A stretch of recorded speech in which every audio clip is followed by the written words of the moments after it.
Welcome to a Foxy Tech Tips tutorial on removing the beep sound on startup and shutdown on PlayStation 5.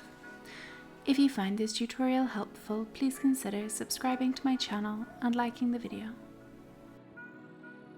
From the dashboard of PS5, move to the top and then go to the right until you get to Settings and open them.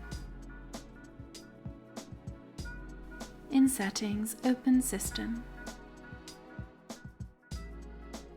In System Settings, select Beep and Light from the left menu. If you want to turn off the beep sound completely, then enable Mute Beep Sound. Your PS5 will now not make a beep when you turn it on or off.